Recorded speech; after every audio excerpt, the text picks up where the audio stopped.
Desde hace 40 años forjamos los sueños de miles de jóvenes. Nos inspira nuestra gran nación y su gente.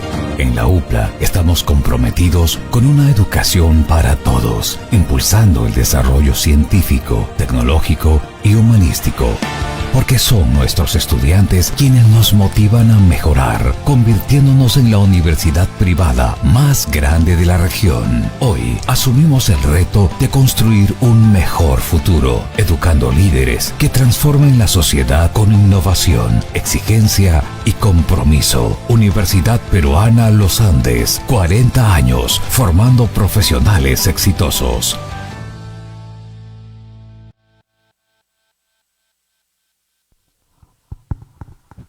Bien, bien, bien, bien.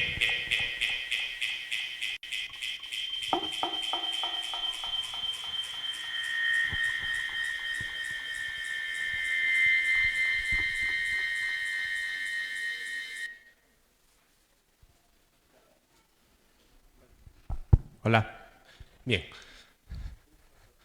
Continuando entonces con este ciclo de conferencias en este Congreso Internacional de Investigación Científica, Tecnológica y de Innovación UPLA 2023, y en el marco de nuestros 40 años de vida institucional, es un verdadero placer presentar al doctor Roberto Hernández Sampieri, quien nos va a brindar una conferencia de título Perspectivas y enfoques de la investigación en América Latina.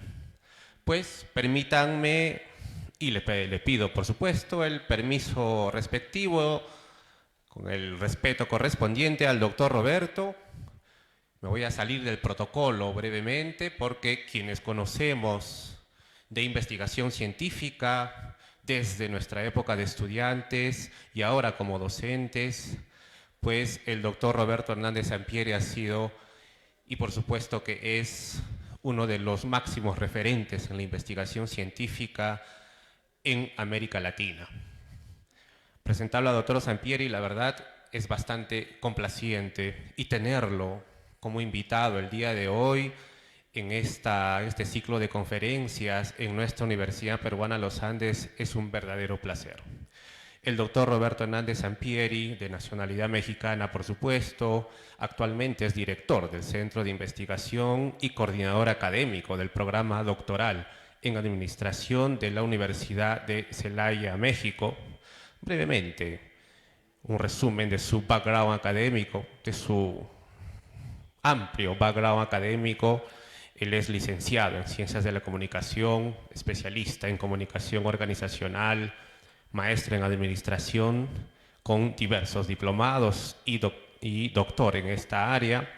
Y por supuesto que ha sido distinguido en diversos escenarios con maestrías y medallas al mérito académico en universidades nacionales del Perú y del extranjero, así como 8 doctorados honoris causa por parte de prestigiosas instituciones de educación superior de América Latina. Además, el doctor Roberto Hernández es autor de varios libros de metodología de la investigación publicados por la editorial McGraw-Hill y diversas obras relacionadas al tema. Así como también el doctor Roberto Hernández cuenta con más de 100 artículos científicos publicados en diversas revistas indizadas en bases de datos de importancia internacional. Es además asesor de diversas empresas y organizaciones de América Latina y ha ganado premios nacionales. Además, ha sido profesor del Instituto Politécnico Nacional a nivel de posgrado por más de 35 años y, por supuesto, ha ocupado diversos cargos directivos en distintas asociaciones e instancias gubernamentales. Sin más que decir, entonces, es un placer tener al doctor Roberto Hernández Sampieri como conferencista en este Congreso Internacional de Investigación Científica, Innovación y Tecnología UPLA 2023, para el cual, por favor, voy a pedir un cálido voto de aplausos.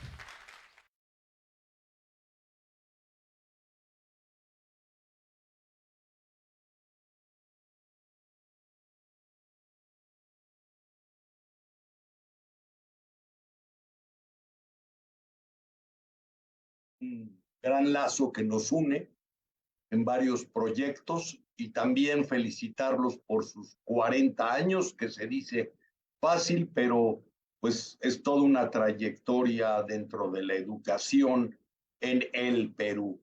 También quiero agradecer al rector, al director de investigación y a todos los colegas de la UPAL por estar aquí. Ya somos conocidos, ya estuvimos el año pasado por allá y pudimos saludarlos personalmente. Hoy vamos a tener una charla y les agradezco su presencia a todas y todos los alumnos, profesores, profesoras, alumnas de la UPAL y de otras instancias. Bienvenidos a este seminario internacional. Y bueno, pues vamos a comenzar con nuestra charla.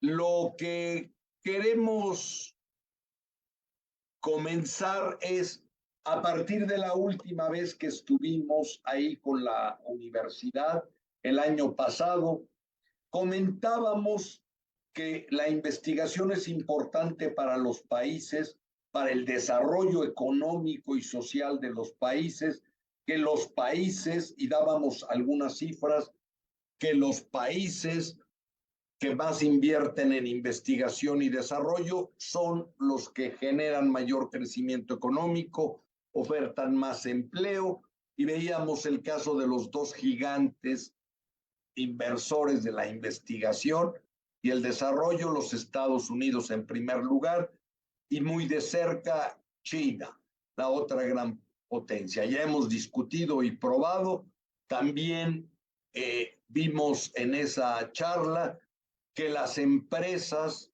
que más invierten en investigación son las que más están innovando, las que más están generando recursos y son las más importantes, ¿no?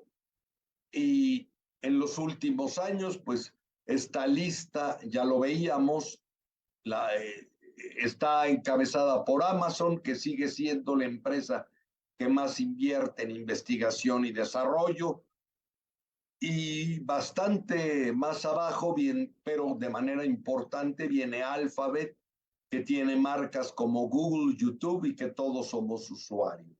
Después viene Huawei, Microsoft, Apple, Samsung y Meta Platforms, que ya se metió a la lista de las empresas que más invierten en investigación, con marcas como Facebook, Instagram y WhatsApp.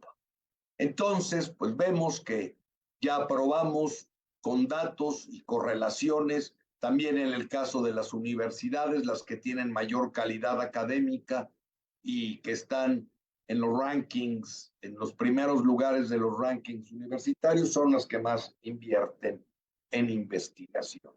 Y que a nivel mundial, desde el siglo pasado y en este siglo, la tendencia mundial es a invertir cada vez más en investigación. Y aunque decayó durante la pandemia, en un año la cantidad que se invierte en investigación y desarrollo ya se recuperó. Ya para 2021 y pronto estarán los datos de 2022, la investigación ha ido creciendo y hoy tenemos que se invierten a nivel mundial más de 2.440 billones de dólares o 2.44 trillones de dólares, que es muchísimo dinero. La investigación cada vez es más importante a nivel mundial.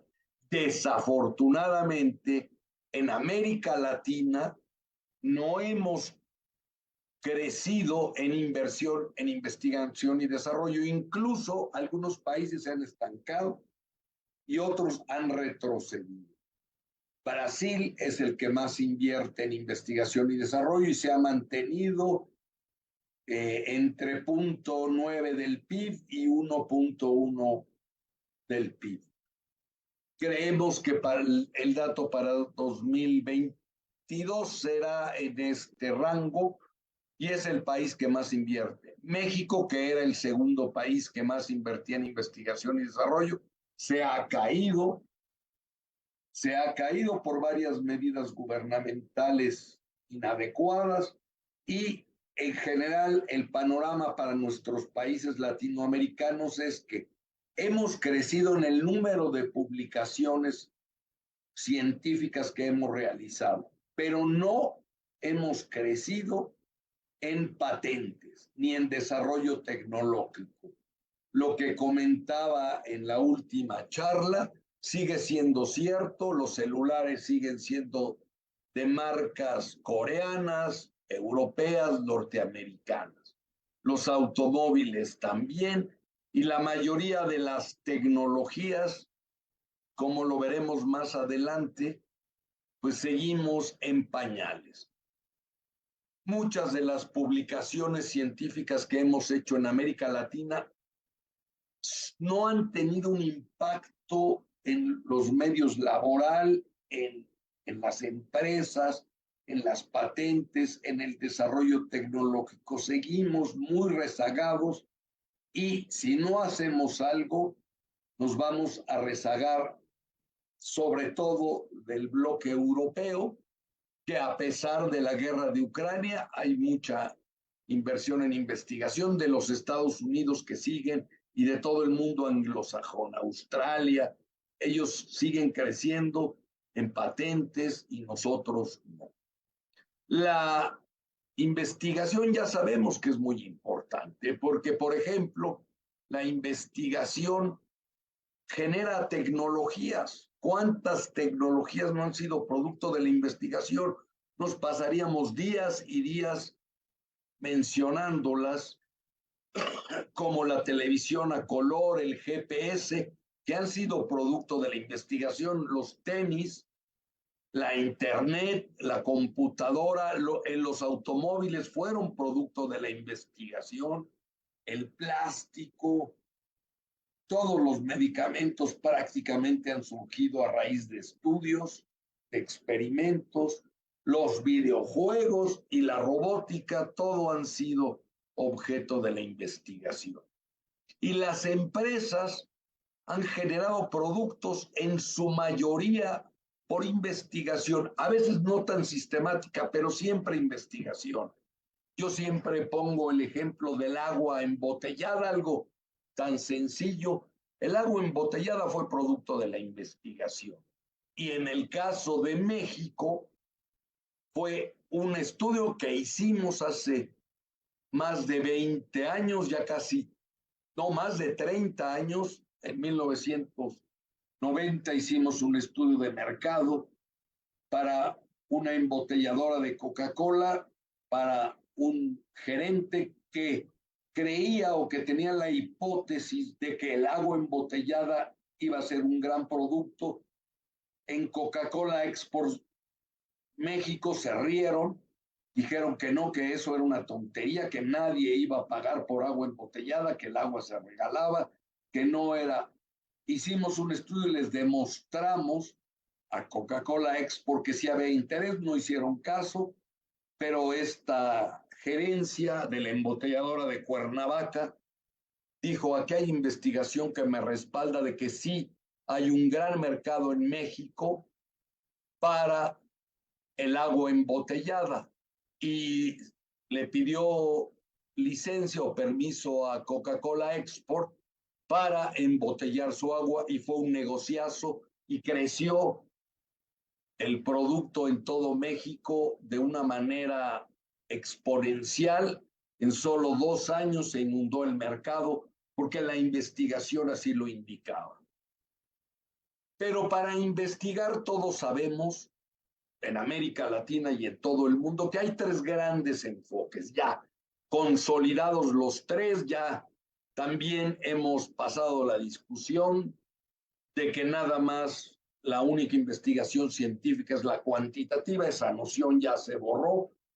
La investigación cualitativa, y sobre todo después de la pandemia de COVID-19, se fortaleció muchísimo y los métodos mixtos ya han venido para quedarse. Hace todavía 4 años, recuerdo estar en Lima, y discutían algunos profesores que no existían los métodos mixtos. Bueno, pues ya el peso de la investigación mixta ya es considerable, ya un 5% de los artículos científicos a nivel mundial son de carácter mixto, ya hay asociaciones de investigación mixta, ya hay revistas que publican, y ya esa tesis de que la investigación mixta no existe, pues ya es algo muy en el pasado.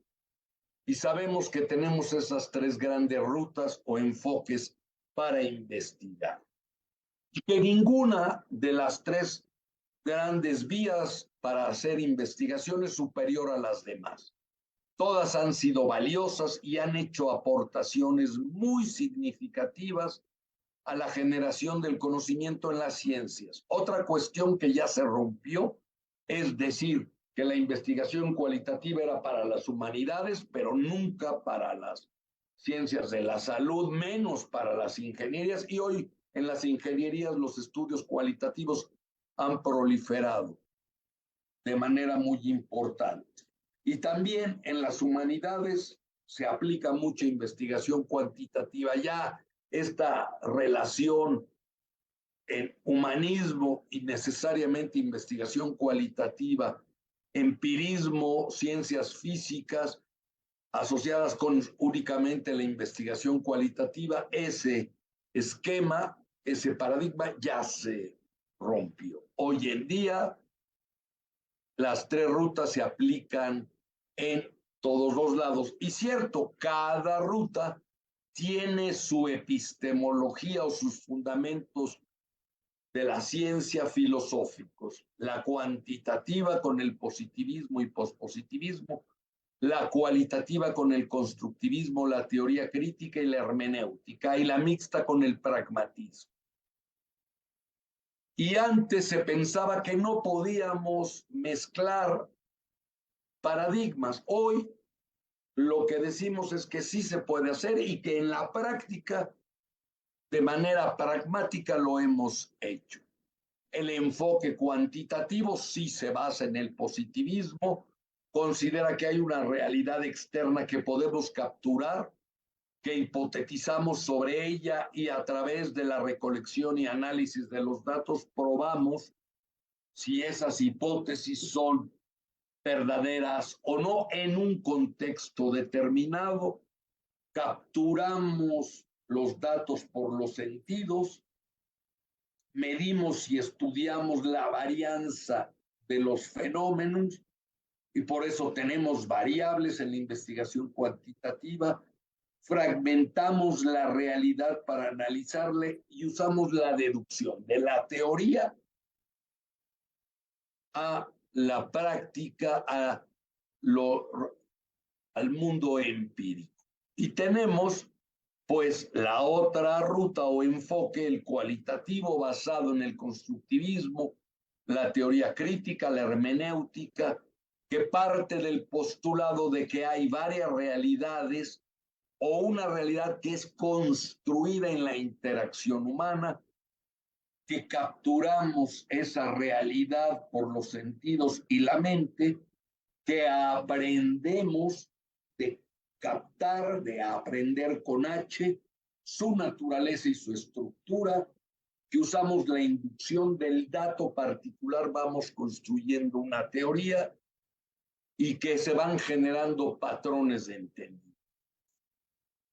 Y el enfoque mixto basado en el pragmatismo, en lo que funciona en la realidad. Y es un poco la idea del mecánico cuando está con un motor.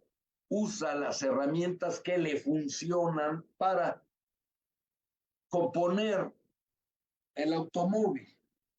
No se pone a pensar qué método seguiré. No, lo que me sirve, tomo las herramientas, porque lo importante es que el automóvil encienda o que se componga. Y en este sentido, uno puede pensar en algo y las concepciones de la realidad son distintos, porque los conceptos están en las mentes de los seres humanos. Si les hablo de la belleza, pues hay varias concepciones, y si les pido que me definan a una mujer que consideren bella, pues algunos pensarán en Katy Perry, otros en Adeline Kane, otros en una rubia, ¿sí? En fin, variará estos conceptos. ¿Por qué? ¿Por qué estas tres rutas? La cuantitativa, la cualitativa y la mixta. ¿Por qué hoy en día no nos cerramos a una sola vía como en el pasado? Como en el siglo pasado, durante 70 años, la única ruta prácticamente fue la cuantitativa, y si no se cuantificaba, no era científico. Esta noción ya la hemos trascendido, ya la hemos superado. Porque la realidad tiene una dimensión objetiva y una dimensión objetiva. Y ambas realidades, la objetiva y la subjetiva, coexisten en el universo. ¿Y por qué entonces, si todo tiene una realidad objetiva y subjetiva, no podemos construir métodos para capturar ambas realidades? Y esto es un hecho. Cualquier fenómeno tiene una parte objetiva o una dimensión, como quieran nombrarle, objetiva y una subjetiva. Por ejemplo, una fábrica tiene una parte objetiva, la podemos ver, la podemos apreciar por los sentidos. Cualquier fábrica, por ejemplo, GKN, que fabrica flechas automotrices, MAVE, que es una planta que está aquí en Celaya, que hace electrodomésticos y refrigeradores, estufas, etcétera. O una universidad como Stanford, que ahí la vemos. O la UPAL, la Universidad Peruano-Alemana del Perú. Pues es algo objetivo, la podemos tocar sus paredes, podemos pesarla, podemos apreciarla, podemos contar cuántos alumnos tiene, qué antigüedad tiene, 40 años, podemos medirla, etcétera. Esa es la realidad objetiva de la planta de la universidad. Pero la realidad y la realidad objetiva, lo cuantitativo, pues son en una empresa las ventas, lo que cotiza en la bolsa, las utilidades que se pueden contar y graficar, cuantificar la dimensión cuantitativa de un fenómeno. Pero también hay una dimensión cualitativa, porque hay sentimientos, emociones, las gentes, los profesores se emocionan, hay romances entre alumnos, etcétera, hay odio, hay felicidad, hay tristeza, en fin, se manifiestan las emociones, lo cualitativo de una organización, el trabajo en equipo, las sonrisas, los estados de ánimo, la voluntad, el compromiso, lo cualitativo de una organización. Y aún en los hechos físicos hay una dimensión cuantitativa y una dimensión cualitativa. Ya lo decíamos cuando estuvimos por allá, la presión arterial, pues es algo objetivo y decimos se mide y es totalmente objetivo. No es totalmente objetivo porque no es lo mismo la presión arterial en una ciudad como Cusco a 3,300, como Huancayo a 3,800, como zonas de La Paz, Bolivia, a más de 4,000 metros, como Bogotá 2,400, que en el Callao, a nivel del mar, que en Cartagena o Cancún, al nivel de la playa. Entonces, la presión arterial humana tiene una dimensión objetiva que se mide y tiene una dimensión subjetiva. Y tampoco es lo mismo la presión arterial de un recién nacido que de un adulto mayor, o la luz. no es como la apreciamos, se fragmenta, tiene una realidad objetiva y una realidad subjetiva, o el tiempo, que ya lo hemos utilizado como ejemplo. El tiempo tiene una dimensión objetiva y una dimensión subjetiva. Y la secuencia para hacer investigación a lo largo de casi todo el siglo pasado, el siglo XX, era: primero, elijo el paradigma, constructivismo, pospositivismo, etcétera. De ahí derivo el enfoque. Si yo lo que creo es en el positivismo, pues siempre mi enfoque tiene que ser cuantitativo, medición, variables, y de ahí planteo un problema. Y lo que hemos venido diciendo es que el enfoque o la ruta de la investigación no se define necesariamente, no parte del paradigma. Para nosotros, la secuencia de la investigación es que primero es el planteamiento del problema, que primero es lo que quiero hacer, lo que quiero indagar, el planteamiento del problema. De ahí, ese planteamiento lo contextualizo. ¿En dónde lo voy a estudiar? ¿En qué momento? ¿En qué lugar? ¿Con qué recursos? ¿Y cuál es el entrenamiento que poseo? Conozco tanto el enfoque cuantitativo como cualitativo como el mixto, puedo elegir. Y de ahí entonces ya defino el enfoque, y el paradigma nutre la interpretación, y puedo combinar paradigmas. Puedo, aunque tengan presunciones diferentes de la realidad, en la práctica puedo yo tener elementos constructivistas, elementos pospositivistas, teoría crítica, y mezclarlo. Y por eso estas tres rutas han originado tres grandes comunidades: la cuantitativa, la cualitativa y la mixta. Y que ante un fenómeno yo puedo abordarlo desde cualquiera de las tres perspectivas, dependiendo de cómo planteo mi problema de investigación. Y esto aplica a cualquier fenómeno. Veamos un ejemplo.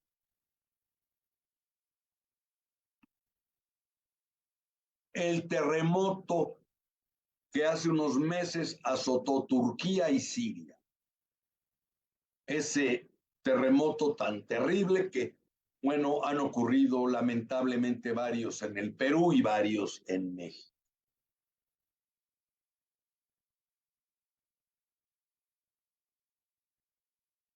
Lo cuantitativo: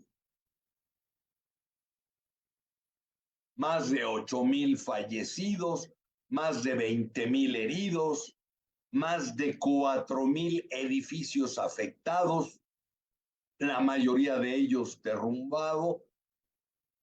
Lo cuantitativo: una magnitud del terremoto de 7.4 en la escala de Richter o 9 de Mercalli, con una réplica todavía mayor de 7.6, con una aceleración sísmica horizontal de poco más de 193 centímetros por segundo cuadrado, que, para entender la fuerza de este sismo, es una quinta parte de la aceleración de la gravedad. Imagínense una onda que va a una quinta parte de la aceleración de la gravedad de manera horizontal por el subsuelo, y el suelo pues va a arrasar con muchos edificios. Imagínense una quinta parte de la gravedad.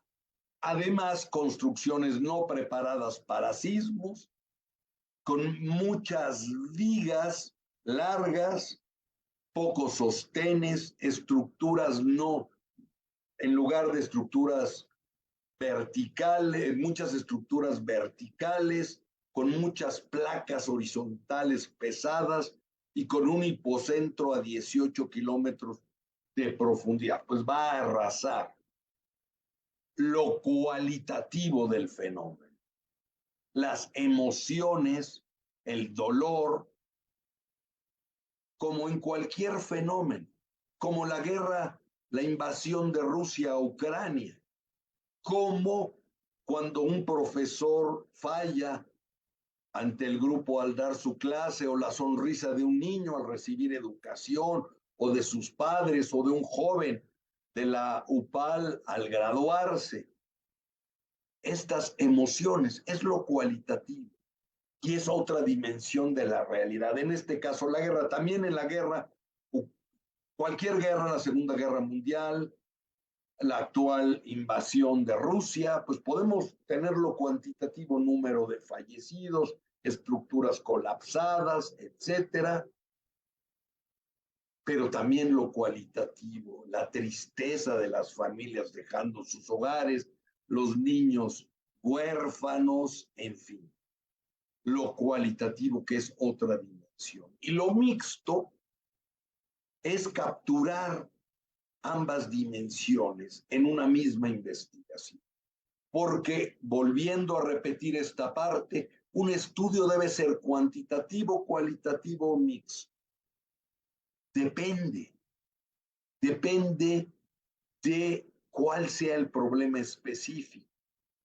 Porque una cosa es arreglar el baño, como decíamos, se requieren ciertas herramientas. Otra cosa es arreglar una mesa de madera que está astillada, donde requerimos para resolver el problema una pulidora, una lija, o colgar un cuadro donde necesitamos un martillo y un clavo, en fin.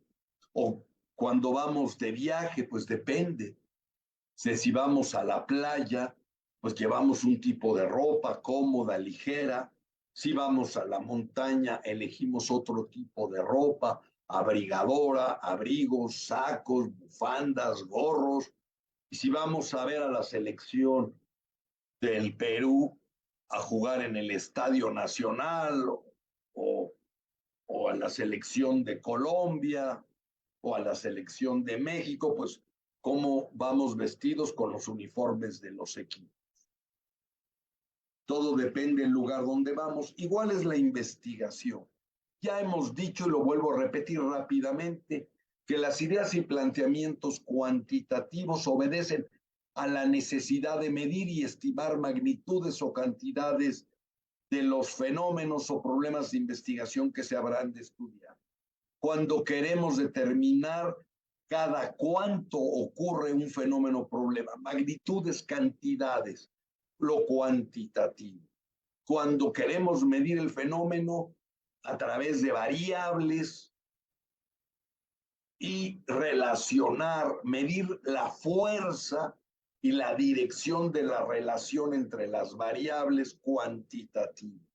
Y en cambio, los planteamientos cualitativos obedecen más bien a la necesidad de comprender o interpretar fenómenos o problemas de investigación desde las percepciones, desde las narrativas, desde las visiones, emociones, sentimientos de las personas. Cuando queremos descubrir patrones detrás de narrativas verbales u orales, visuales, como una foto, una fotografía, escritas, documentos o capturadas por algún medio como audiovisuales, cuando queremos comprender algo que es más bien subjetivo, no medible, pero que su esencia puede entenderse. Y los planteamientos cuantitativos son deductivos, planteamos el problema, vamos a la teoría, los antecedentes, las investigaciones previas, revisamos el planteamiento y hacemos la investigación cuantitativa.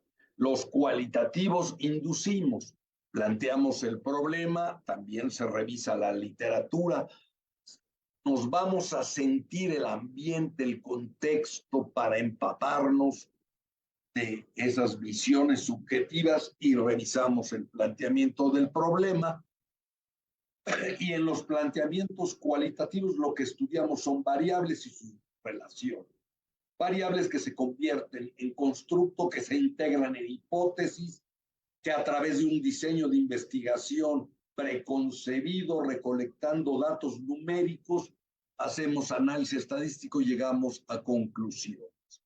En cambio, en los cualitativos tenemos conceptos, categorías, temas y patrones que se convierten en construcciones visiones humanas que a través de un diseño, recolectando datos narrativos y haciendo análisis temático, también llegamos a hacer teoría. Y los métodos mixtos, donde recolectamos y analizamos información cuantitativa e información cualitativa y los mezclamos.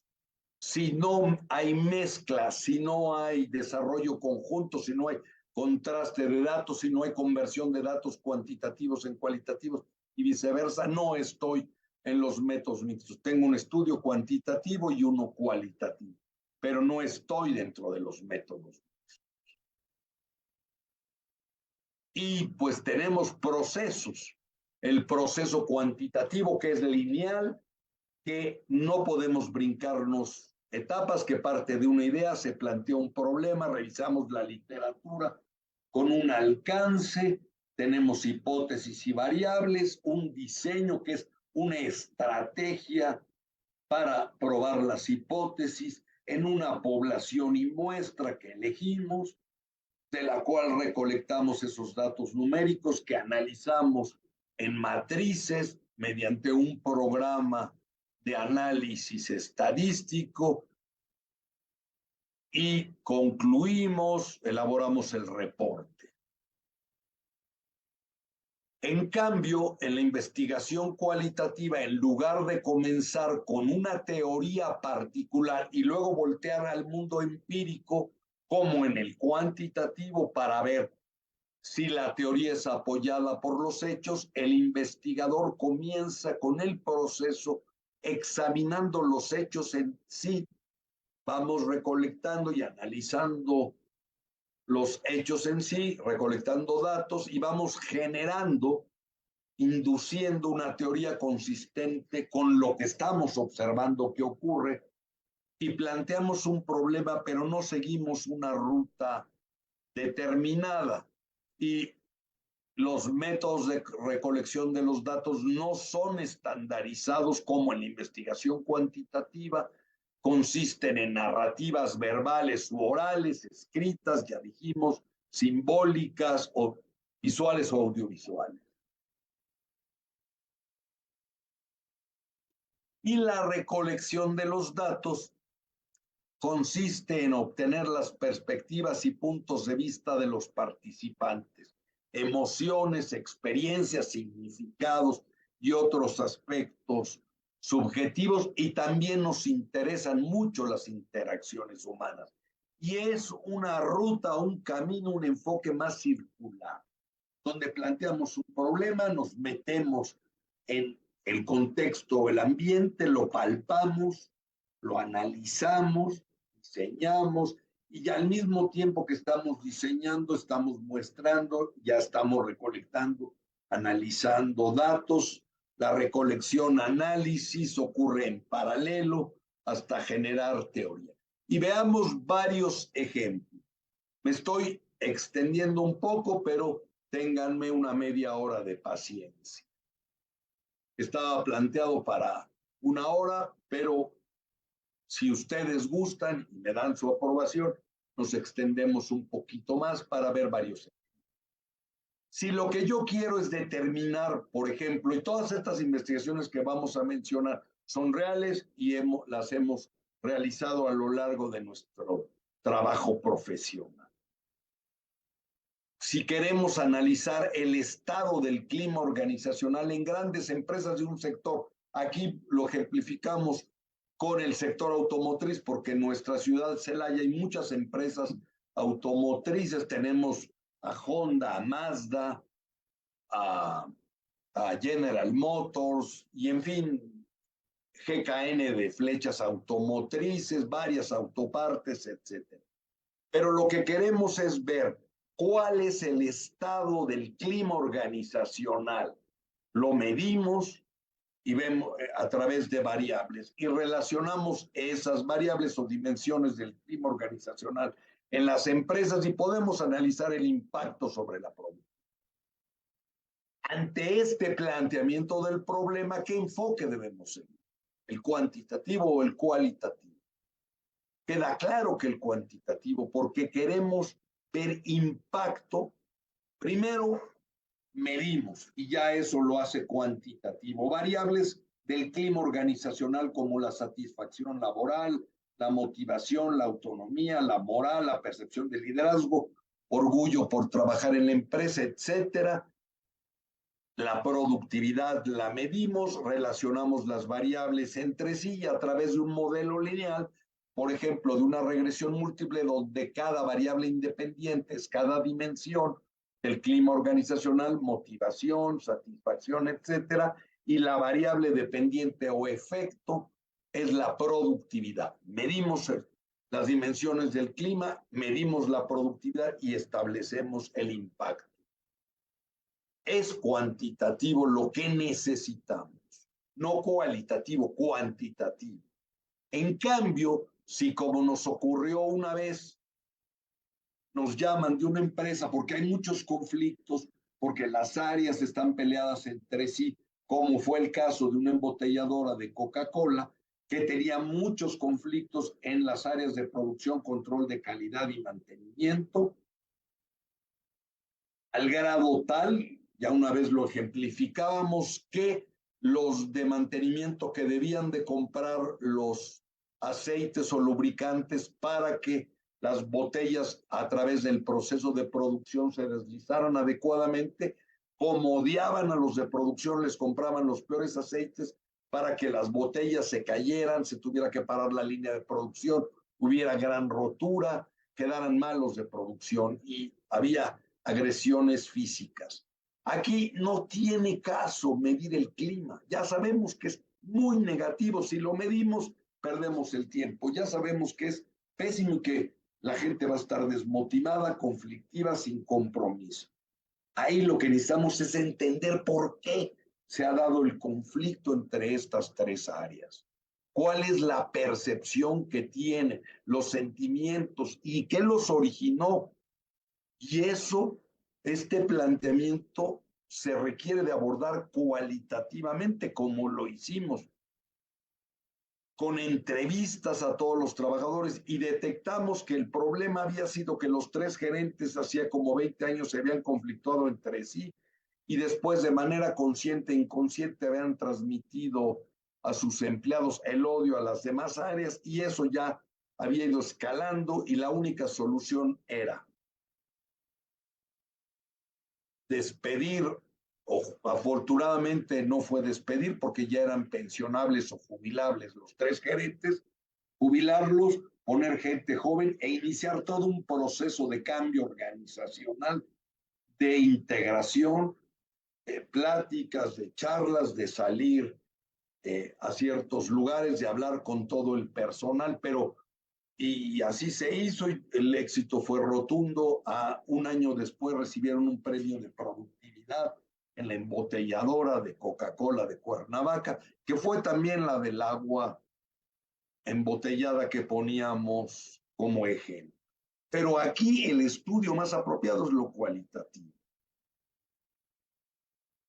Si le agregamos a las categorías de conflictos que nos surjan de las entrevistas en profundidad y los grupos de enfoque, medición de productividad individual e indicadores de calidad individual, departamental y de toda la empresa, y vinculamos las categorías cualitativas con los resultados cuantitativos, ya pasamos a un enfoque.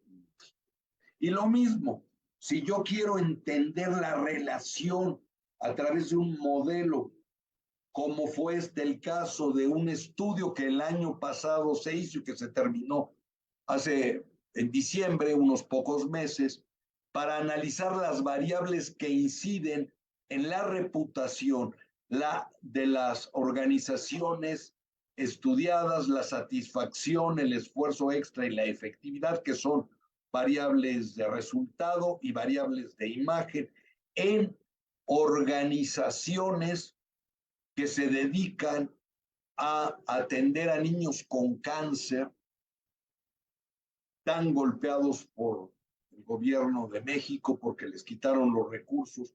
Si queremos ver cómo el liderazgo de esos grupos que se dedican a conseguir recursos para organizaciones de ayuda para niños con cáncer, qué tipo de liderazgo funciona más, si el transformacional, si el transaccional, etcétera, y crear un modelo de responsabilidad social corporativa, analizando las variables y los vínculos causales, pues lo que se requiere es un estudio cuantitativo multidimensional. En cambio, si quiero yo entender por qué directores de empresas se embarcan en procesos de responsabilidad social para sus empresas, si es por un verdadero interés por sus empleados, por tener empresas que se vinculen con la comunidad, con el medio ambiente, que favorezcan el medio ambiente, que combatan el cambio climático que hay en todo el mundo y que lo estamos experimentando en esta época en México con una onda de calor que nunca habíamos tenido. Si queremos entender cuál es la filosofía, el pensamiento de estos directores y por qué se han metido afortunadamente en esto de la responsabilidad social y entender sus perspectivas, pues aquí lo que se requiere es un estudio cualitativo de cómo definen a la responsabilidad social, qué categorías, cómo se vive, cómo se implementa, cómo impacta, qué lo motiva, pues aquí se requiere y así lo hicimos. En cambio, si lo que yo quiero es determinar cuál es la masa y qué factores inciden en la masa de un avión, de un jet, de un Learjet concretamente, pues aquí para ver qué variables inciden en el tamaño de la masa y cómo la masa incide en el diseño de la aeronave, y debemos estudiar cómo afecta cada uno de los factores. Aquí lo que se requiere es un estudio cuantitativo para desarrollar un método que estime la masa de sistemas de control ambiental en aeronaves civiles con motores de la familia turbojet y turbofan. Pues las preguntas de investigación: ¿cuáles son los parámetros para estimar la masa? ¿Cuál de los métodos actuales es más eficiente? Y si podemos proponer un método. Y este fue un estudio que además está en la página web de dos de nuestros libros. Y pues revisamos la literatura. Bueno, el chico, un tutorado por nosotros, haciendo su tesis doctoral en Suecia al respecto, y donde estuvimos de codirectores de tesis, pues se analizó el número de tripulantes, el número de pasajeros, número de motores, posición del motor, o sea, todos los factores, y se metieron en los métodos y se probaron cómo eran los diferentes métodos que detectamos en la literatura: el método del peso real, el método predictor, una regresión, el método de Stanford, el método de Thornbeck, Asker, y se propuso un nuevo método que se probó. Ahí lo que necesitamos es un estudio cuantitativo. Pero sí, a mí lo que me interesó fue un estudio que se hizo mucho con personal de salud, con docentes y la población en general. ¿Cuáles fueron los temores y angustias que experimentaron los docentes ante la COVID-19? Ver sus temores, preocupaciones, etcétera. Aquí lo que requerimos es un estudio cualitativo, y así van surgiendo en las entrevistas en profundidad las categorías: el miedo, el insomnio, el trastorno de estrés postraumático, las preocupaciones sobre el empleo, malestares psicológicos, depresión, el burnout, sobre todo en la gente que trabajaba, el síndrome del quemado, ansiedad, y en el personal de salud y en muchos docentes el sentimiento de ser objeto de estigmatización. Aquí lo apropiado es algo cualitativo, porque quiero entender emociones, sentimientos, y además de las entrevistas para generar categorías, agregamos mediciones de variables como estrés o la depresión a través del inventario de Beck latinoamericano. Pues aquí ya lo llevamos a un plano mix. porque tenemos las entrevistas y las mediciones y las combinamos, las conjuntamos. También si lo que yo quiero es probar un sistema de calidad, de innovación, de capacitación, un modelo de aprendizaje, sistemas de enseñanza en línea o los medicamentos, como fueron las vacunas del COVID, pues lo que necesito es algo sumamente cuantitativo, porque voy a probar el éxito de algo en variables, voy a medir el éxito. Entonces necesito no solo algo cuantitativo, sino lo más cuantitativo, que es un experimento.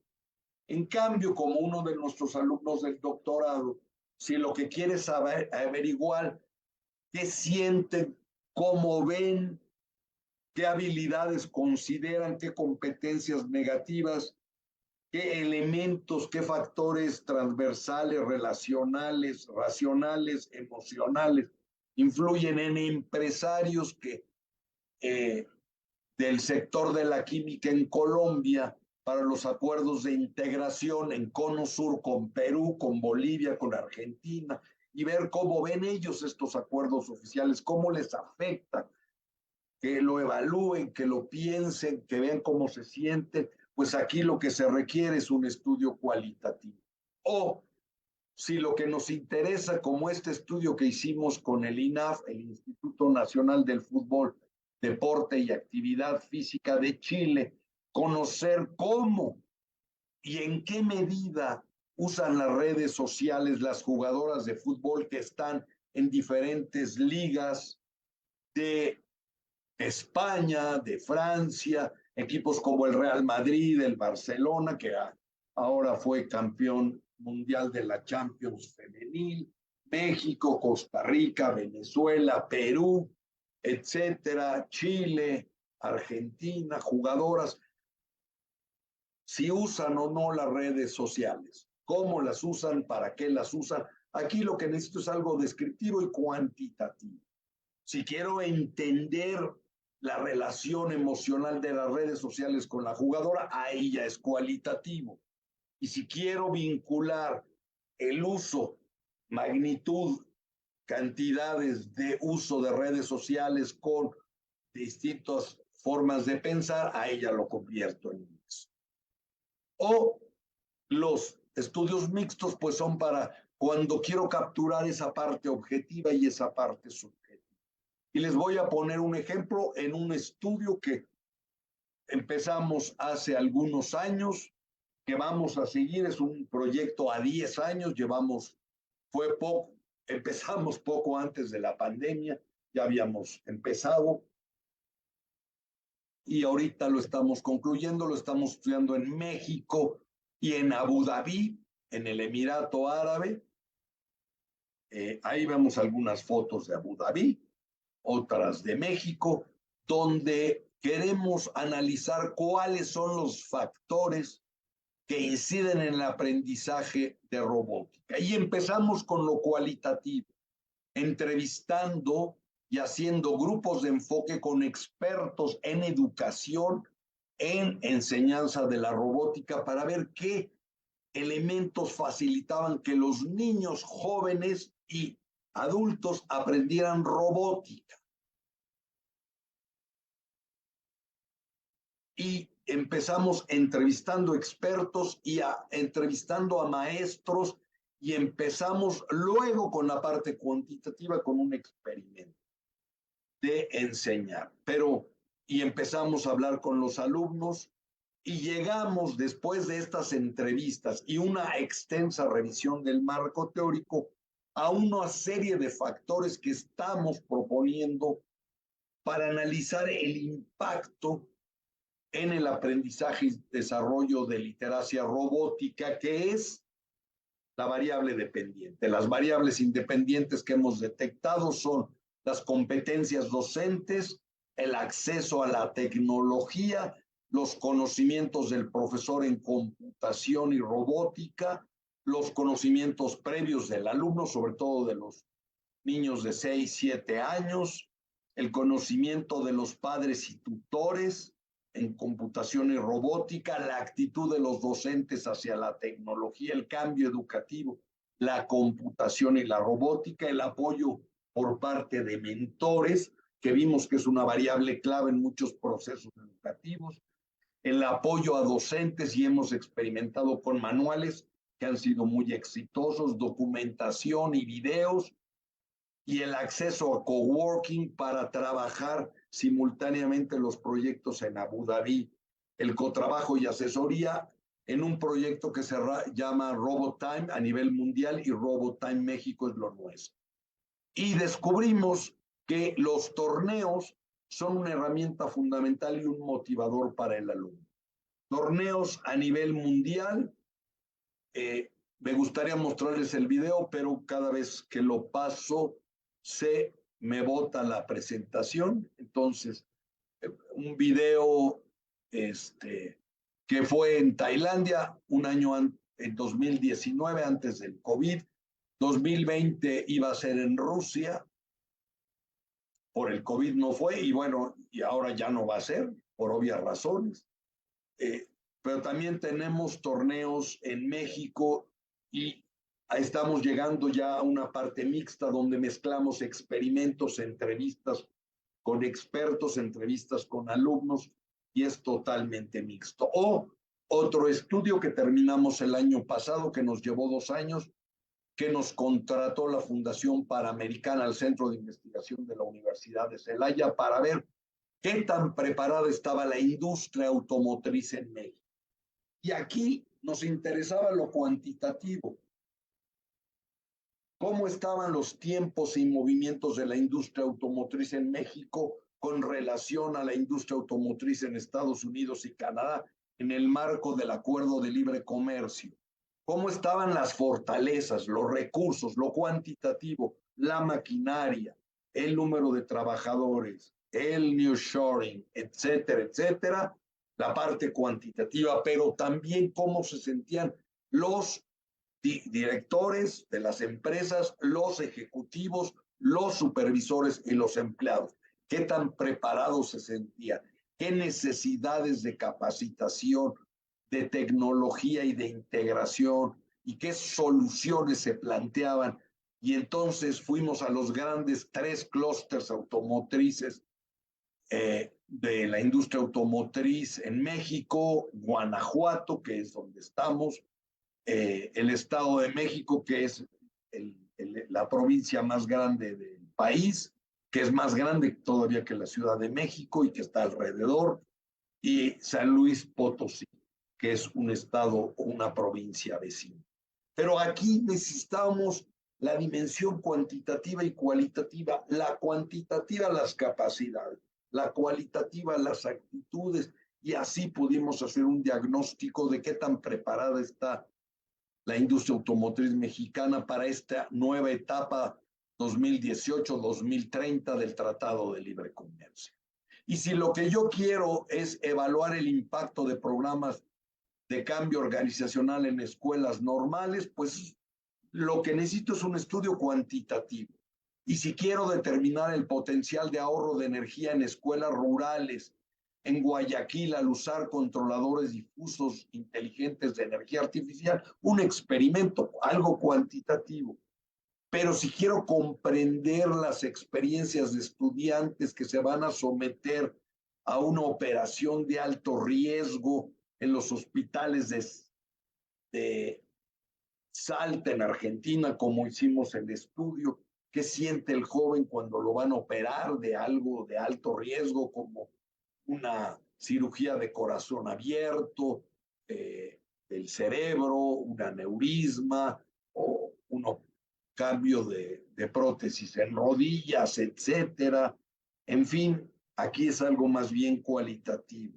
Y si quiero entender los factores internos y externos y del entorno global que afectan a la competitividad de las escuelas o, por ejemplo, universidades peruanas de Lima o una que tienen presencia nacional, pues ahí lo más apropiado es la parte mixta. Y lo que estamos diciendo en esencia es que la ruta, que hay 3 enfoques y que debemos elegir ante un planteamiento cuál es la más conveniente. Y recordar que tenemos muchos métodos de investigación. Actualmente hay algunos que en América Latina están completamente olvidados. Ya vamos a ir cerrando. El análisis de contenido, ya no se hace mucho análisis de contenido. Debemos retomarlo porque es muy útil. El análisis de redes cuantitativo y mixto. Las simulaciones vivenciales las hemos olvidado. El análisis de flujos de comunicación, la famosa auditoría de comunicación que propusimos desde los años 70, cuando todavía éramos estudiantes con algunos de nuestros maestros, como método de investigación también se está olvidando. Y además tenemos nuevos métodos emergentes de investigación que no los estamos incorporando en América Latina o que la velocidad de incorporación es muy lenta, como la inteligencia artificial, por ejemplo, para elaborar marcos teóricos. Ya empezamos a experimentar sobre eso. Todo lo que es el metaverso, las simulaciones de enseñanza y hacer investigación. Todo el manejo de Big Data, grandes volúmenes de información, nos estamos atrasando en cuestiones de robótica. El uso, por ejemplo, de la ChatGPT, que a nivel mundial en 2 meses superó a los usuarios de todas las redes sociales en diferentes periodos. Y todo lo que es visualización de datos. Por cierto, ya va a salir la nueva edición de nuestro libro Metodología de la Investigación. En un par de meses ya está el ebook y va a venir con un manual gratuito de visualización de datos, que es también todo lo de visualización de datos, es ya no el futuro, ya es el presente. La inteligencia artificial, la visualización de datos son métodos emergentes que tenemos ya que usar en América Latina de la investigación. Por eso estamos terminando el manual de visualización de datos que vamos a subir a la página web de nuestras obras de metodología para que sea gratuito. Y todo lo que es la investigación para el desarrollo tecnológico, todo lo que es robótica, creación de productos, el deporte, por ejemplo, estamos muy atrasados en la investigación del deporte. En Europa, estaba leyendo el otro día un artículo sobre qué hace un portero ser de élite, por ejemplo, los porteros de la Champions en Europa, en comparación con los porteros de alto nivel, pero no de élite, los porteros medios, el uso de las manos, indicadores, etcétera. Y ahorita estamos trabajando en indicadores para el desempeño de equipos de fútbol. Lo hizo la INAF, ya está analizando los equipos de la Liga Chilena, pues ahora hay que analizar los de la Liga Peruana y otros más. Porque los temas de investigación ahí están. ¿Qué nos espera en América Latina de temas de investigación? Primero los de la UNESCO, que no son nada nuevos, pero no hemos hecho suficiente investigación en América Latina. ¿Cómo combatir la pobreza? Seguimos sin tener fórmulas adecuadas. Cero hambre en el mundo. Salud y bienestar, sensación de bienestar. Educación de calidad, igualdad de géneros, agua limpia y sanitización, energías limpias, trabajo decente y crecimiento económico. Ahí están los grandes temas que siguen pendientes en América Latina, que debemos estar investigando sobre esto.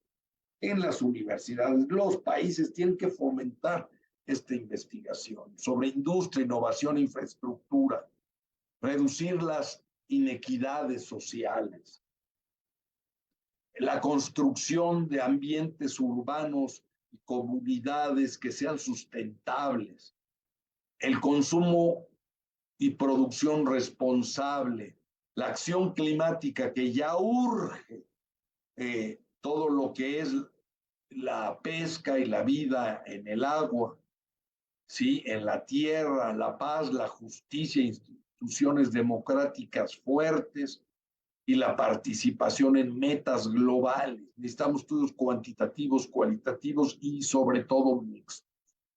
Y las áreas de investigación, las áreas de mayor crecimiento dentro de la investigación, en un estudio que publicó Gartner en 2022 y que acaba de publicarse el mes pasado, se les preguntaba a directores de miles de empresas, son más de 60,000 empresas en el mundo, ¿en qué vas a invertir en tu empresa?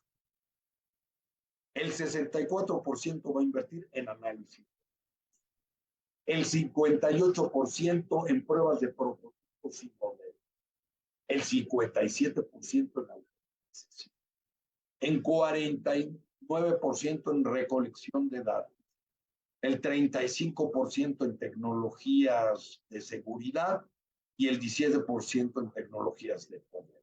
Y en América Latina seguimos todavía haciendo tesis defectuosas, incompletas, con análisis deficientes. Tenemos ya que entrar al mundo global. Si no, lo de siempre nos vamos a quedar atrás.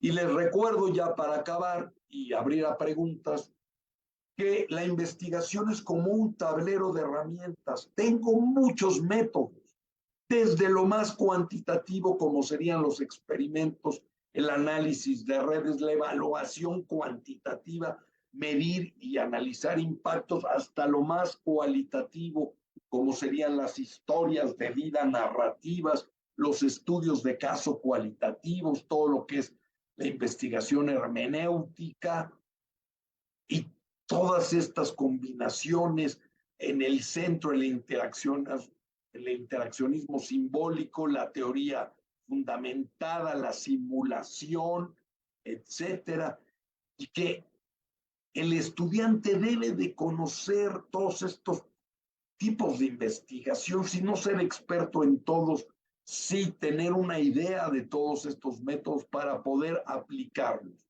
Y ahí tenemos 3 grandes rutas que podemos mezclar en métodos mixtos y que tenemos múltiples diseños y áreas de investigación. Llevamos 2 siglos de fuerte desarrollo en investigación. Viene ya la inteligencia artificial, ya está aquí, ya la estamos usando en investigación. Vienen la robótica y todo eso.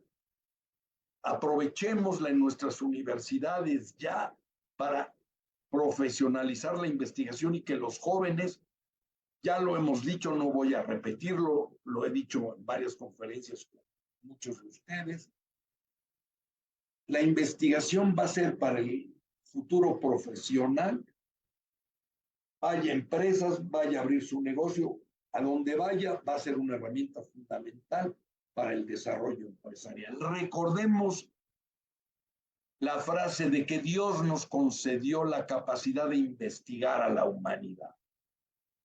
Ahora está en nosotros que sea una herramienta para crear un mundo mejor y facilitar el bienestar integral de todos los ciudadanos peruanos, nuestros queridos hermanos, de los ciudadanos mexicanos, de los latinoamericanos y de todo el mundo. Muchísimas gracias. Cierro mi presentación y respondo preguntas. Gracias.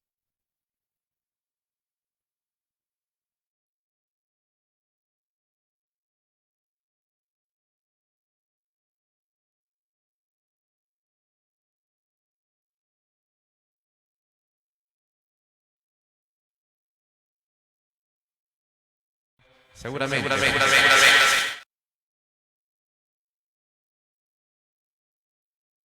En investigación.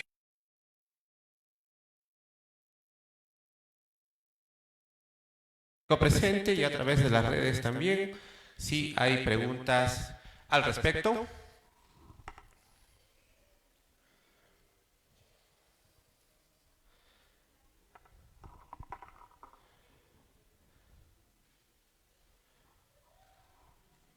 Bien, mientras vamos coordinando aquí de manera presencial, permítame, doctor, hay algunas preguntas que están llegando desde la red, que dicen, una de ellas, los enfoques cuantitativos necesariamente usan la estadística inferencial, los cualitativos ni estadística descriptiva, o cuando se usa la estadística descriptiva, ya esta se convierte en mixta.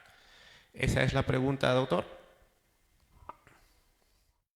Gracias. Sí, la investigación cuantitativa, pues el análisis es siempre estadístico y puede ser nada más descriptivo o descriptivo inferencial, dependiendo del alcance y del tipo de hipótesis que tengamos.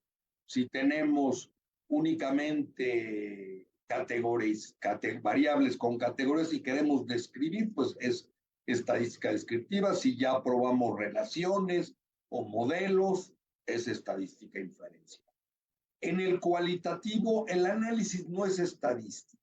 Sí hay, digamos, la costumbre de cuantificar, y esto no nos lleva a un plano mixto, ahorita explico el porqué, de cuantificar la presencia de cada categoría como un indicador de importancia de la categoría. Cuando hacemos un estudio cualitativo, por ejemplo, con observaciones o entrevistas, pues de las respuestas queremos analizar la presencia de cada categoría. Por ejemplo, ¿cuál es el principal problema en esta comunidad de Chiclayo o de Huancayo? Y la gente no responde a esta pregunta abierta en entrevistas o en un cuestionario abierto. Nos dicen, pues, la urbanización, o nos dicen la pavimentación, etcétera, y englobamos la categoría. Obviamente nos interesa saber cuántas gentes mencionan este elemento. Otras podrán decir la inseguridad, otras podrán decir falta de vías de comunicación, mayor apertura económica a las empresas, etcétera. Bueno, Chiclayo tiene muchas y muy buenas empresas. Ahí es cualitativo, y el hecho de que se cuente la presencia de cada categoría y hasta se puedan establecer porcentajes no le otorga un sentido cuantitativo. Para hablar de cuantitativo tenemos que hablar de pruebas de hipótesis, tenemos que hablar de variables, de medición, de análisis estadístico y de diferencia. Y de deducción. Cuando en lo cualitativo contamos frecuencias, no lo hace ni mixto ni cualitativo. Para hablar de mixto tiene que haber contraste de datos, comparación de datos cuantitativos con datos cualitativos, conversión de datos cuantitativos en cualitativos. Por ejemplo, preguntas abiertas que categorizamos en presencia de la categoría ausencia en ceros y unos, y luego se mete como una variable y se correlaciona a través de métodos no paramétricos con otras variables y de combinación, mezcla y inferencias comunes. Para hablar de métodos mixtos no basta con contar frecuencias y ya lo hace. No sé si contesté. Muchísimas gracias. Y justamente nos llega otra pregunta que tiene relación con la anterior, que refiere: ¿necesariamente las investigaciones cualitativas están vinculados al nivel exploratorio y descriptivo? No, también pueden llegar las investigaciones cualitativas a un nivel explicativo. Por ejemplo, si yo estoy en una empresa investigando los problemas, las causas que originaron eso, y veo que hay un ambiente muy negativo, etcétera, investigo cuáles son las causas, ahí puedo llegar a un nivel correlacional y explicativo, cualitativo. Y pongo un ejemplo de una tesis doctoral que fue mixta al final en una empresa de flechas automotrices, que es GKN y que está aquí en Celaya. El director de producción, ahora director mundial de Fermín, un alumno nuestro de nuestro doctorado, él se preguntó qué problemas de calidad tenemos y por qué los tenemos. El por qué ya nos lleva a un análisis causal. ¿Cuáles son los problemas? Y entonces analizó tiempos y movimientos cuantitativamente y no obtuvo nada.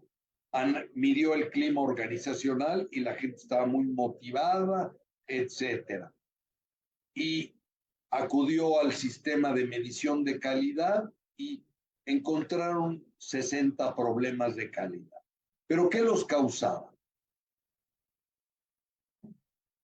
No lo sabía mediante métodos cuantitativos. Tuvo que irse a la parte cualitativa y ya entonces se convirtió en mixto porque mezcló y preguntó en grupos de enfoque y en entrevistas a los supervisores a nivel de supervisión de por qué eran las fallas en el sistema de calidad. Y la gente le explicó y le dio las razones. Este ejemplo incluso está en uno de nuestros libros, el libro de metodología de la investigación, las rutas cuantitativas. Está este ejemplo de Fermín Ponce. Y fue cualitativo porque los entrevistó. ¿Por qué se dan estos problemas de calidad? ¿Por qué se dan estas fallas en el sistema de calidad? Y las razones las obtuvo cualitativamente y explicó el por qué se dan estas fallas de calidad. Llegó a un nivel explicativo, es decir, la investigación cualitativa no es, empieza como exploratoria siempre, pero puede llegar hasta el plano explicativo.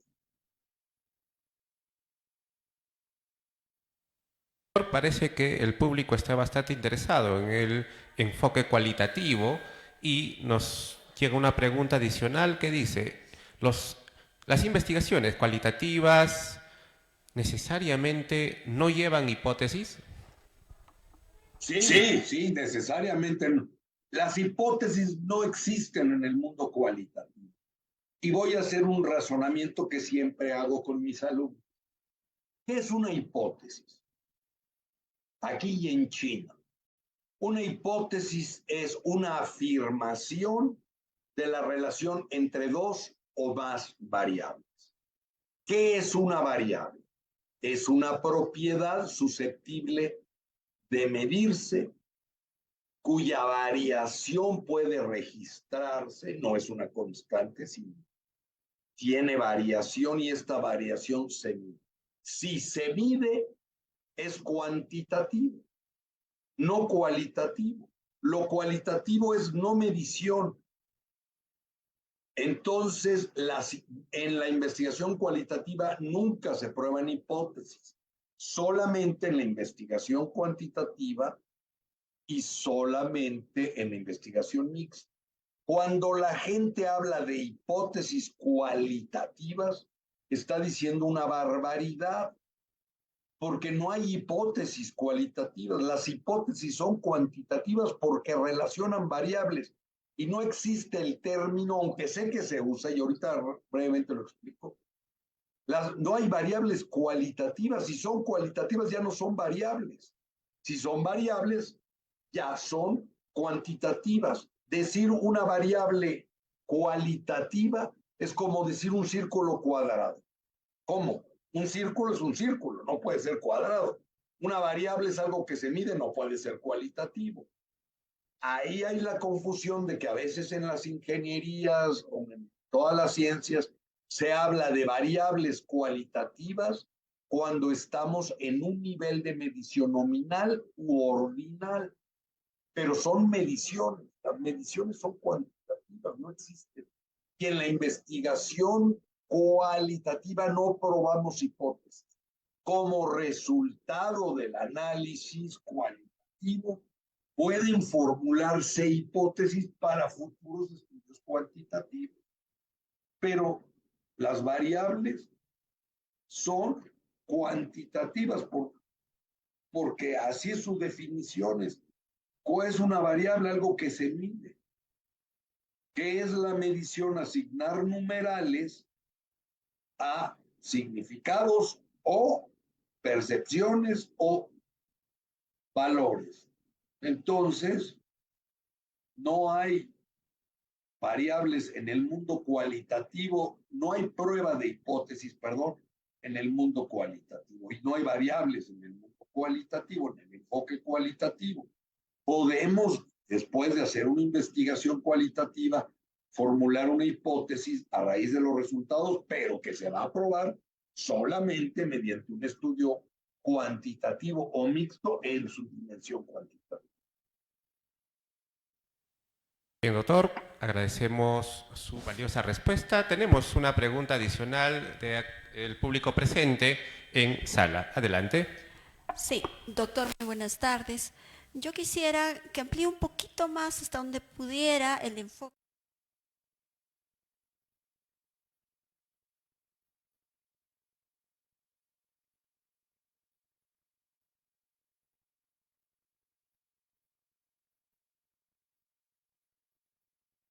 más para poder analizar los datos y las variables bajo el enfoque mixto.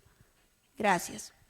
Bueno, el enfoque mixto, te voy a explicar un poco la historia de cómo fue el enfoque mixto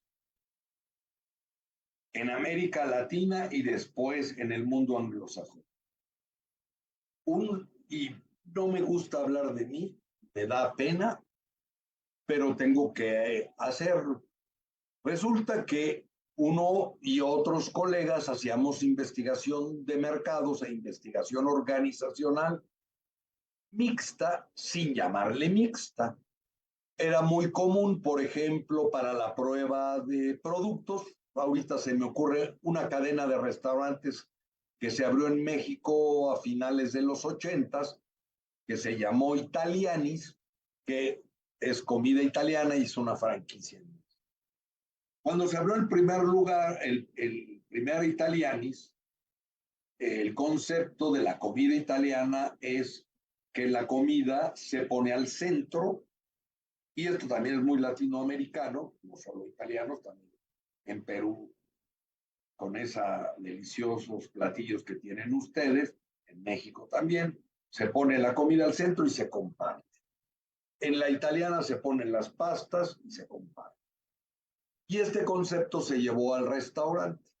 Y para probar qué tipo de productos, hacíamos siempre, por un lado, encuestas entre la población de qué tanto les gustaba la comida italiana, cuántas veces iban a restaurantes italianos, en la colonia donde se iba a poner el restaurante. Una típica encuesta de usos, servicios, y también observamos cuál era la competencia, a cuánto vendía la competencia. Fuimos a hacer mystery shoppers a la competencia, a ver los precios, etcétera, todo eso cuantitativo. Pero también hacíamos entrevistas en profundidad y grupos de enfoque de qué pensaban del concepto Italianis. Hacíamos pruebas de sabores, de productos, con los cuáles eran los platillos que se iban a servir. Estas pruebas que son muy famosas en gastronomía de sabores y de menús, que son cualitativos. Qué tanto les gustaba, el sabor, cómo lo veían, el precio, en fin, grupos de enfoque. Y al final presentábamos un reporte de resultados al cliente, en este caso, a los dueños de esta franquicia, con los resultados cuantitativos por separado, cualitativos por separado y mezclados. También lo hicimos con estudios sobre la moda, donde medíamos, hacíamos grupos de enfoque y presentamos los resultados. Es decir, eran mixtos. Entonces, cuando empezamos a meternos como autores de investigación, dijimos, pues se puede combinar lo cuantitativo y lo cualitativo, y en el mundo académico nos dijeron, estás loco. Eso no puede ser, porque son como el agua y el aceite. Lo cuanti es cuanti, y lo cual es cual, y deben ser separados.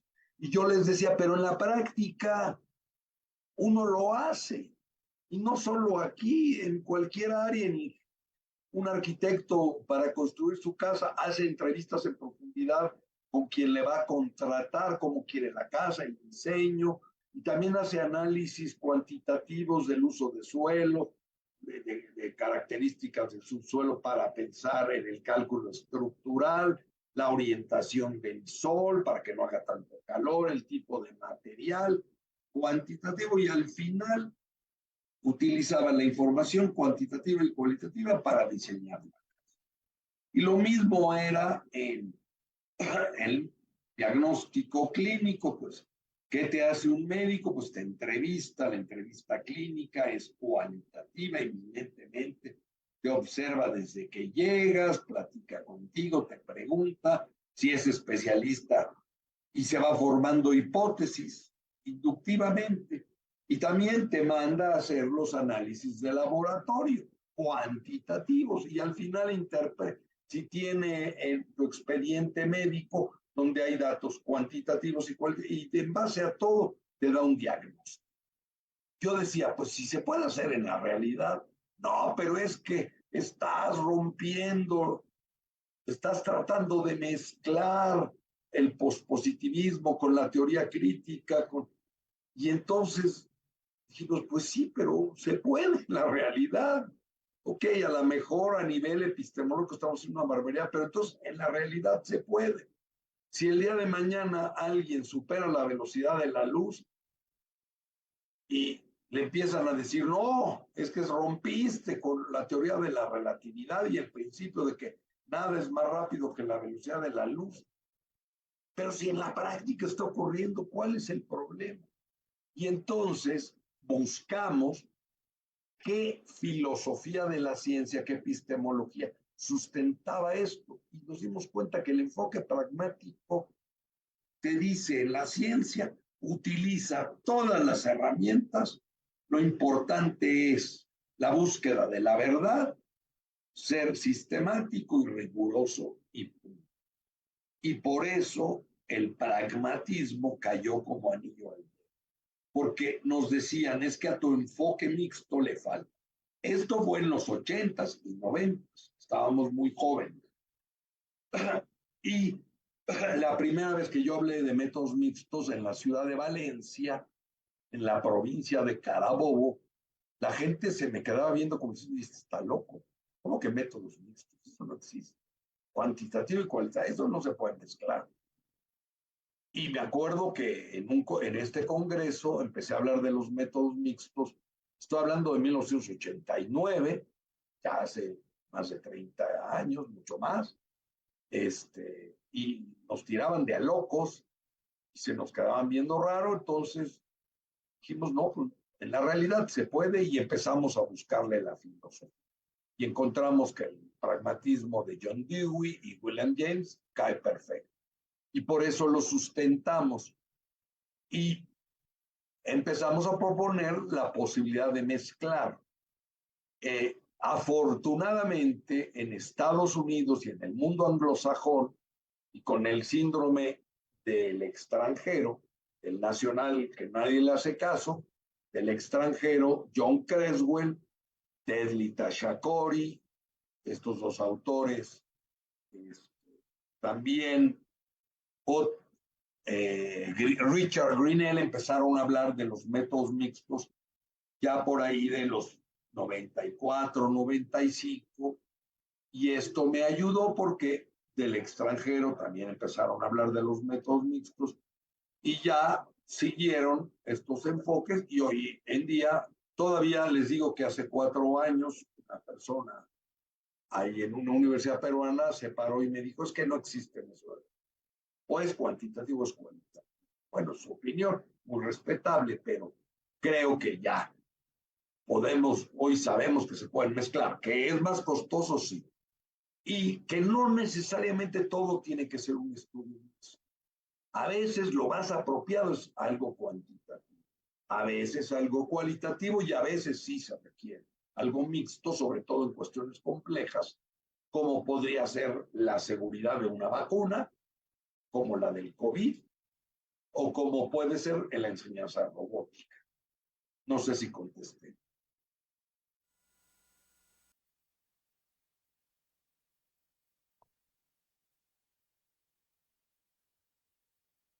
Por supuesto, tenerlo a usted dispuesto a contestar las preguntas del público pues es una oportunidad que no se debe desaprovechar. Es por eso que permítanos, por favor, una pregunta adicional de parte del público. No, yo estoy aquí para servir. Además, llevo tatuado aquí el corazón de la UPAL. Roberto Hernández, en primer lugar, felicitarle por su magnífica exposición que nos ha hecho con relación a metodología de la investigación. En este caso, no le hemos escuchado sobre la validación de las técnicas y instrumentos de investigación. En este caso, según el enfoque cuantitativo y cualitativo. ¿Cuál sería la recomendación más pertinente, doctor? Eso es todo. Gracias. Sí, y tengo muy clara la secuencia. Sí, la validación solo puede ser cuantitativa, porque no hay validación cualitativa. Ahorita me meto con los instrumentos cualitativos. La validación cuantitativa es, primero, depende del nivel de medición de mi instrumento. Si es dicotómico, es un camino. Si es una escala de intervalos, es otro camino. Y si es ordinal, es otro camino. Si es de razón, igual que de intervalo. El más común o más completo es cuando tenemos medición de intervalos o razón, o forzadas las escalas ordinales tipo Likert, pero respetando una serie de premisas que ahora en nuestro nuevo libro las ponemos, que son que las escalas tengan más de 4 opciones de respuesta, que las muestras sean mayores de 200 casos, etcétera. La validación es, primero es el análisis de factores por componentes principales. Si la medición es de intervalos o de razón, después del análisis de factores viene dos cosas. El cálculo de la verosimilitud, por un lado, y por otro, el cálculo de la confiabilidad. Y luego, si lo quiero refinar más, hago ecuaciones estructurales o regresiones lineales entre las variables, pruebas de correlación, y al final, pues, aplico también la confiabilidad, ya sea alfa o omega, y hago la construcción de mi modelo SIM a través de las ecuaciones estructurales y valido el estudio. Y calculo la confiabilidad del modelo. Eso es cuantitativo. Si las escalas son ordinales o nominales, bueno, pues utilizarán métodos no paramétricos, ya no ecuaciones estructurales, ya no análisis de factores, pero sí el uso de coeficientes ordinales alfa, coeficiente ordinal omega, promedios de correlaciones de Spearman y de Kendall, y si es dicotómica, pues la confiabilidad mediante el coeficiente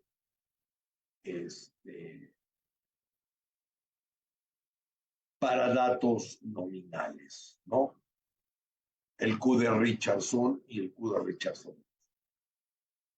Y ya tengo, puedo hacer cuadrados mínimos para ordinales y ya tengo mi validación. Para la parte cualitativa no busco yo validar el instrumento. Ahí lo que quiero validar son las respuestas de los participantes. En el cuantitativo es validar las respuestas de los participantes a un instrumento de medición, que puede ser una escala, que puede ser un aparato, que puede ser, y hacer pruebas, obviamente, en el caso de aparatos físicos, la validación cuantitativa se da a través de la calibración del instrumento. En el ámbito cualitativo no tengo calibración, no tengo validación. Ahí, ¿quién es el instrumento de recolección de los datos? En lo cuantitativo es un instrumento. En lo cualitativo no es un instrumento, es un investigador. El investigador es el que hace las entrevistas, él es el instrumento de recolección de los datos. Por lo tanto, se valida la capacidad del investigador de obtener la información adecuada, no al instrumento nada más, no a la entrevista abierta, sino la respuesta. Y esto se hace con member checking o chequeo entre los participantes. Ya una vez que obtuve las respuestas y las analicé, regreso con una muestra de participantes y les pregunto, ¿este reporte refleja lo que ustedes quisieron decir? ¿Pude captar o capturar lo que quise decir? Y analizo la consistencia entre las respuestas y por eso llevo una bitácora de recolección de datos para ver si recolecté, y por eso tomo notas de diferentes tipos y también las analizo. Es decir, ahí no hay validación de un instrumento, sino ver que haya sido capaz de capturar las respuestas, emociones, visiones, datos cualitativos de parte de los participantes, y hay varios criterios para evaluar un instrumento cualitativo, dependencia, confirmación, etcétera, que están ahí en nuestros libros. En el caso mixto, tienes la validación de la parte del instrumento cuantitativo, el análisis de qué tanto fui capaz de capturar las respuestas de las personas, lo que realmente pasa por sus cabezas, mediante dependencia, confirmación, etcétera, y tengo la parte mixta, que son otra serie de parámetros. A grandes rasgos, ¿eh?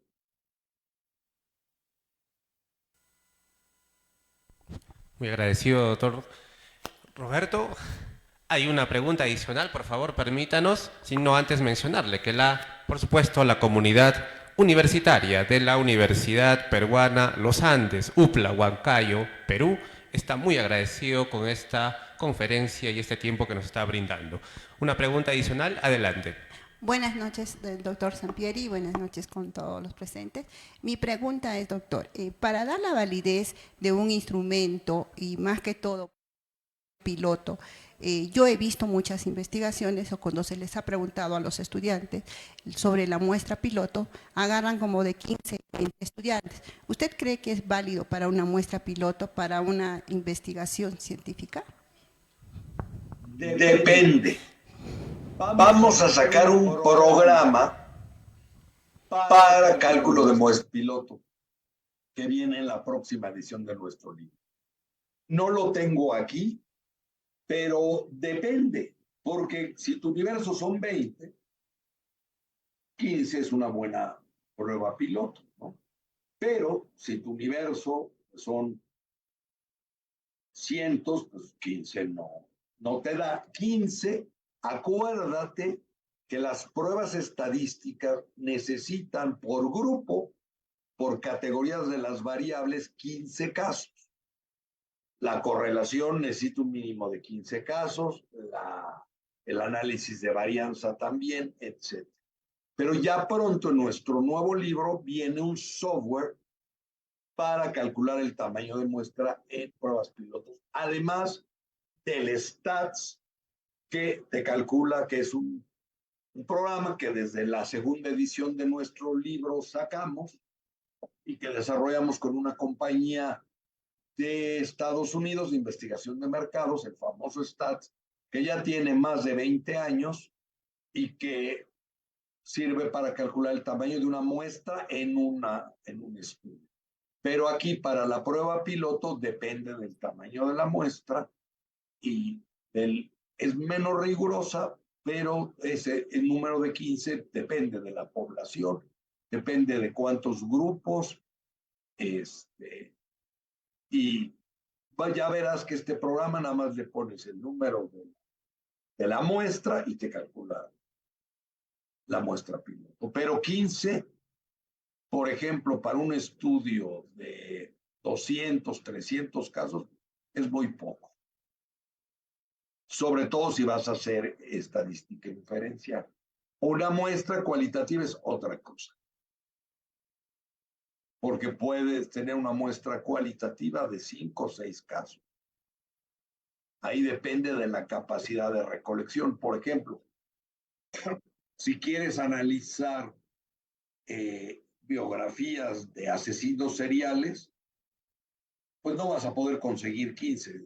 Te tomaría años, a lo mejor 2, 3, pero ahí no pretendes generalizar. No sé si contesté a la pregunta.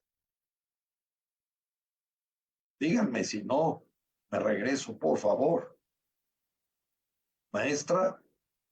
Era, pues, a veces se presentan 100 casos o 150 o 200 que hacen los estudiantes y pues tomaban esa cantidad de piloto, ¿no? Entonces mi duda era que si 15 casos, para mí, discúlpeme, me parece muy poco para una muestra piloto. Por eso le preguntaba, porque era mi duda. Normalmente en una población grande, si 15 casos no es una muestra adecuada. Pero acuérdate que depende también, y si por ejemplo, tu población hace cuenta que vas a entrevistar, ¿cuántos jueces tiene la Suprema Corte de Justicia del Perú? ¿En criterio de jueces para la universidad? Un número de jueces que haya en la Suprema Corte. A lo mejor son 20, 50.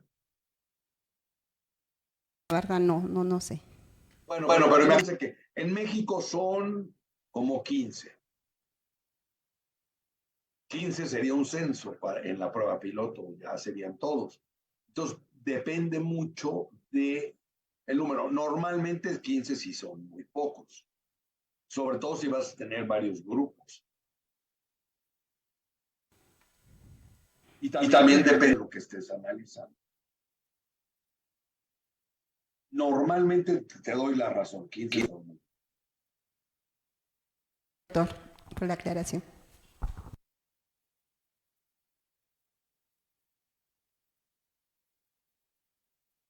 Universidad Peruana Los Andes, UPLA, le agradece enormemente la deferencia que ha tenido con nosotros en acompañarnos el día de hoy en este primer Congreso Internacional de Investigación Científica, Innovación y Tecnología, UPLA 2023. La comunidad universitaria y en su representación, el señor rector, los señores vicerrectores, docentes, personal administrativo, le brindan un cálido saludo desde Perú, Huancayo, Perú, hasta México, doctor, esperando que en otra oportunidad lo podamos tener también presente en futuros eventos académicos científicos. Para ello, además, le voy a pedir al público brindarle un cálido aplauso al doctor Roberto Hernández Sampieri en reconocimiento a su valiosa contribución. Doctor, hasta una próxima oportunidad. Muchísimas gracias. Gracias, saludos a Huancayo. Muy buena comida, muy buena gente. Dios los bendiga y gracias. Hasta luego.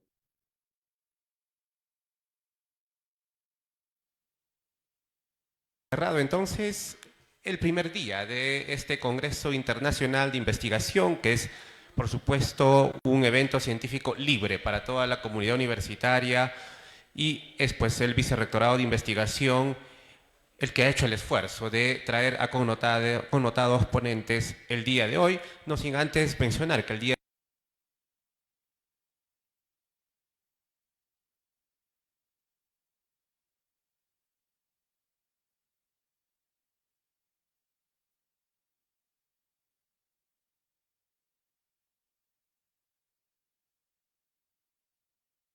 en revistas indexadas. Él representa una revista de investigación indexada en la base de datos de Scopus. Vamos a tener también al doctor Yolvi Ocaña Fernández con su tema Elaboración de proyectos de investigación para fondos concursables. Él viene desde la Universidad Nacional Mayor de San Marcos. Vamos a tener también la participación de la doctora Cristina Mendoza Torres. Es una ponente internacional con el tema Procesos de publicación de trabajos de investigación. Además de la doctora Jessica Palacios Garay, también docente de la Universidad Nacional Mayor de San Marcos, con su tema Impacto de la investigación cualitativa en los procesos de investigación. También otro ponente internacional, el doctor Sergio Méndez Valencia, con el tema Importancia de los procesos estadísticos en la investigación científica y como cierre, gestión de semilleros de investigación en la educación universitaria superior, con una representante de la casa, la doctora Mercedes Jesús Peña. Entonces, hacemos la invitación para que nos puedan acompañar también el día de mañana. Muchísimas gracias por su presencia a cada uno de ustedes. Muy buenas noches. Desde hace 40 años forjamos los sueños de miles de jóvenes. Nos inspira nuestra gran nación y su gente. En la UPLA estamos comprometidos con una educación para todos, impulsando el desarrollo científico, tecnológico y humanístico. Porque son nuestros estudiantes quienes nos motivan a mejorar, convirtiéndonos en la universidad privada más grande de la región. Hoy asumimos el reto de construir un mejor futuro, educando líderes que transformen la sociedad con innovación, exigencia y compromiso. Universidad Peruana Los Andes, 40 años formando profesionales exitosos.